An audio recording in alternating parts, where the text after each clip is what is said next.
وقت اللہ رب العزت آسمان دنیا پہ تشریف لے آتے ہیں اور اناؤنس کر رہے ہوتے ہیں کوئی مغفرت کا طلبگار ہے، کوئی رزق کا طلبگار ہے، کوئی عافیت کا، جو بھی جس کا مسئلہ ہے وہ بیان کرے۔ یہ تہجد کے وقت ہے، اور رمضان المبارک میں پورا مہینہ اللہ کا عرش پہلے آسمان پہ ہوتا ہے۔ اب اس کی ڈیٹیل کا ہمیں نہیں پتہ، وہ اللہ کے رسول صلی اللہ علیہ وسلم نے خبر دی ہے، اللہ ہی جانتا ہے وہ کیا اس کی صورتحال ہے۔ باقی یہ ہے کہ یہ بہت بڑی فضیلت کا وقت ہے۔ ہم لوگ یہ جو ہے نا تہجد کے وقت اٹھتے ہی ہیں سحری کے لیے، تو اس وقت اٹھتے ہی تہجد ہم پڑھ سکتے ہیں، 2 نفل اس وقت پڑھ لیں۔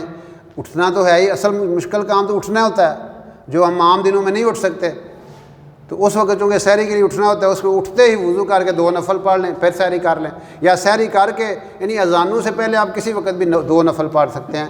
تو یہ تہجد، اور پھر بڑی فضیلت ہے کہ آپ رمضان میں جو نفل پڑھتے ہیں وہ فرضوں کے برابر ہوتے ہیں، اور ایک فرض 70 فرضوں کے برابر ہے، اس لیے اس کا اہتمام ہم کر سکتے ہیں۔ یہ بڑا امپورٹنٹ 1 گھنٹہ ہے فجر سے پہلے کہ آپ اس میں اٹھیں، تہجد پڑھیں، تلاوت کریں اور دعائیں مانگیں۔ قبولیت کا ٹائم اللہ خود فرما رہے ہیں کہ مجھ سے مانگو۔